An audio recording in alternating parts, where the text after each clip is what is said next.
इसलिए ध्यान रखना, जिनेंद्र भगवान की पूजा पद्धति के चक्कर में ज्यादा दिमाग खराब करने का नहीं। ये सारे द्रव्य की थालियां बदलने वाले विद्वान पंडित तुम्हें हजार मिलेंगे। तेरी थाली में गीला पुष्प होना चाहिए, पेड़ का पुष्प होना चाहिए कि पीले चावल होना चाहिए, इस पर पहलवानी मत दिखाओ। जिनेंद्र भगवान तुम्हारी काम वासना की तरफ नजर गाड़ के बैठे, इस पे दिमाग मत लगाओ कि तेरी थाली में फल सेवफल रखा है क्या, तुम्हारा फल के रूप में तुमने बादाम रखा है। कोई भगवान नहीं देख रहे, किसी देवता को नहीं चाहिए। ये सारी थाली की चीजें हमेशा हर युग में बदलती आई है। ये सब पंडित विद्वान लड़ाई झगड़े विवाद पैदा करके कोई किताब में कहा लिखत, सबके अपने अपने तर्क है।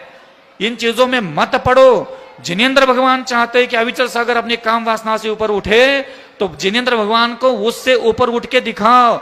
चाहे तुम गीला पुष्प चढ़ाओ, चाहे तुम पीला पुष्प चढ़ाओ, मुझे काई लेना देना।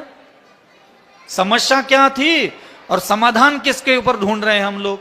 इसलिए कौन कहा जाते पंचामृत अभिषेक करता है, ये उसके मन का आनंद है। तो जिनेंद्र भगवान की भक्ति का आनंद कोई व्यक्ति कैसा भी ले रहा हो, उसको देखने वाले व्यक्ति को अपनी आंखें सुधारना चाहिए। ये नमस्ते महाराज, ये ध्यान रखना बेटा।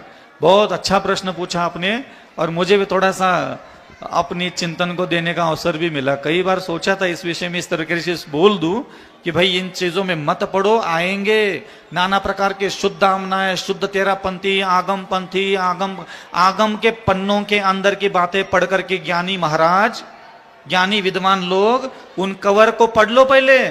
उस कवर पर किसका नाम लिखा है, वो साधु कहां पैदा हुआ, वो साधु कहां बड़ा हो गया, वो साधु ने दिगंबर रूप धारण करके कहां विहार किया, उस साधु ने किस देश में बैठकर वो किताबें लिखी, और उसके पहले और बीच में और आज तक उस क्षेत्र में कौन कौन सी परंपराएं चल रही है। तो हम किसको गलत साबित कर रहे हैं? उन 10 लाख मुनियों को गलत साबित कर रहे हो क्या, जो साउथ में ना आके निकल गए। इसलिए इन चीजों में मैं तो बिल्कुल नहीं जाता। मेरे गुरु मिले मुझे विद्यासागर, और मेरा पूरा मन वचन काय, जो मेरे गुरु कहेंगे 2 और 2 5 बोल दे, चाहे 2 और 2 4 बोल दे, हमें सही क्या है गलत क्या है पता नहीं है।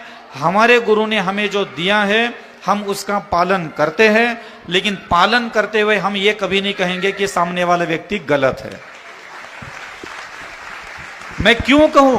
अगर मैं सामने वाले 2 4 20 पंथी के 10-20 लाख लोगों को, अगर गृहस्थों को गलत साबित करने के लिए अकल लगा दूं, उन 20 लाख 10 लाख मुनियों को गलत साबित करने का पाप मैं अपने माथे पर लेके घूमूंगा क्या? जो आचार्य हजारों मुनियों के संघों के साथ साउथ में विहार किए, उन सारे लोगों की चर्या पर, माथे पर कलंक लगाने का मैं काम करूं? वो सारे साधु जिन मंदिरों में गए होंगे, पंचामृत अभिषेक में खड़े होंगे, उन सारे साधुओं से भी बड़ी विद्वत्ता अंदर की किताबें पढ़ करके मुझ में आ गई। तो मैं अभी इतना अकल और इतनी बुद्धि नहीं है, इसलिए हमने 18 साल तक शास्त्र नहीं पढ़े, हम तो कवर पढ़ करके बहुत कुछ समझ जाते हैं। तुम जैसे लोग अंदर की किताबें पढ़ करके, कोई सोनगढ़ बना रहा है, कोई तेरापंथी बना रहा है, कोई 20पंथी बना रहा है, तुम तो अंदर के पेज पढ़ते रहो, हम तो कवर के पेज पढ़ करके भी बहुत सयाने हो गए। बस ठीक है।